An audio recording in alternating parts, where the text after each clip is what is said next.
नमस्कार दोस्तों, मैं हूं कार्तिकेय। आज हम बात करने वाले हैं दिल्ली एनसीआर में व्याप्त गंभीर प्रदूषण और हालिया विध्वंसक घटनाओं का वैदिक ज्योतिष के परिप्रेक्ष्य में मूल्यांकन के बारे में। दोस्तों, वर्तमान परिदृश्य में दिल्ली और उत्तर भारत एक गंभीर पारिस्थितिक और सुरक्षात्मक संकट के द्वार से गुजर रहे हैं।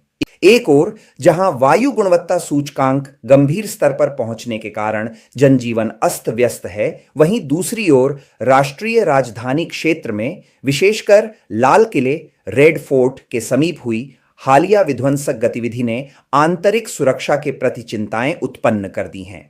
इन घटनाओं का विश्लेषण यदि प्राचीन वैदिक ज्योतिष के सिद्धांतों के आधार पर किया जाए तो यह स्पष्ट होता है कि वर्तमान ग्रहीय स्थितियां प्लैनेटरी अलाइनमेंट्स इन विषम परिस्थितियों की पूर्व सूचना प्रदान करती हैं। यहां मैंने नवंबर 2025 की खगोलीय स्थिति और उनके संभावित प्रभावों का विवेचन किया है। इन घटनाओं का पहला कारण है कुंभ राशि में राहु का संचरण, transit of Rahu in Aquarius और वायु तत्व का दूषित होना।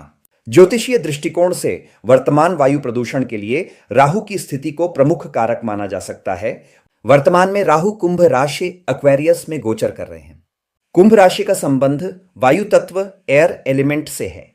वैदिक ज्योतिष में राहु को धूम्र, विष और अस्पष्टता का कारक माना गया है। सिद्धांततः जब राहु जैसा पाप ग्रह वायु प्रधान राशि में स्थित होता है तो वायुमंडल में विषाक्तता, टॉक्सिसिटी और धुंध स्मॉग में वृद्धि की प्रबल संभावना रहती है।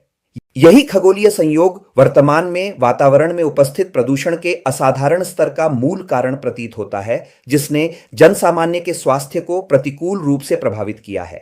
इन घटनाओं का दूसरा कारण है वृश्चिक राशि में मंगल का प्रभाव, influence of Mars in Scorpio एवं सुरक्षात्मक अस्थिरता। दोस्तों, हाल ही में मंगल अपनी स्वराशि वृश्चिक स्कॉर्पियो में संचरण कर रहे हैं, जो कि काल पुरुष कुंडली कॉस्मिक मैन का अष्टम भाव है। अष्टम भाव गूढ़ रहस्यों, आकस्मिक दुर्घटनाओं और विस्फोटकों एक्सप्लोसिव्स का प्रतिनिधित्व करता है। मंगल को सेनापति और अग्नि तत्व का कारक माना जाता है। जब यह ग्रह वृश्चिक राशि, जो कि जल तत्व होने के साथ साथ गोपनीयता का प्रतीक है, में स्थित होता है तो यह गुप्त शत्रुओं और विध्वंसक गतिविधियों को सक्रिय करने की प्रवृत्ति रखता है। 11 नवंबर को लाल किले के समीप घटित विस्फोट की घटना को इसी मंगल वृश्चिक युति के प्रत्यक्ष परिणाम के रूप में देखा जा सकता है, जो प्रच्छन्न हिडन रूप से किए गए आघात का परिचायक है। अब बात करते हैं तीसरे कारण की, जो है मीन राशि में शनि की वक्री गति, रेट्रोग्रेड सैटर्न इन पाइसिस। तृतीय प्रमुख आयाम शनि सैटर्न की स्थिति है। शनि वर्तमान में मीन राशि पाइसिस में वक्री रेट्रोग्रेड अवस्था में है। मीन राशि मोक्ष और समापन का प्रतीक है। कर्मफलदाता शनि की वक्री गति प्रायः सामूहिक स्तर पर जनता के धैर्य की परीक्षा और प्रारब्ध के भुगतान का समय होती है।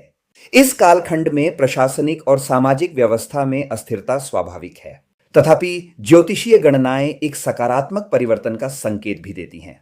आगामी 28 नवंबर 2025 को शनि मार्गी डायरेक्ट अवस्था में प्रवेश करेंगे। ग्रहों की गति में होने वाले इस परिवर्तन से यह अपेक्षा की जा सकती है कि प्रशासनिक निर्णयों में दृढ़ता आएगी और अराजक स्थितियों में क्रमिक सुधार होगा। दोस्तों, उपर्युक्त विश्लेषण से यह निष्कर्ष निकलता है कि वर्तमान संकट केवल भौतिक संयोग न होकर खगोलीय घटनाओं का प्रतिबिंब है। राहु का वायु तत्व पर प्रभाव और मंगल की आक्रामक स्थिति ने वर्तमान चुनौतियों को जन्म दिया है।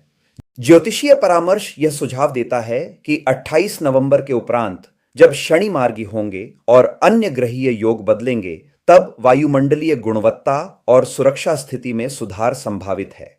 अतः इस संक्रमण काल में धैर्य, सतर्कता और संयम बनाए रखना ही उचित मार्ग है।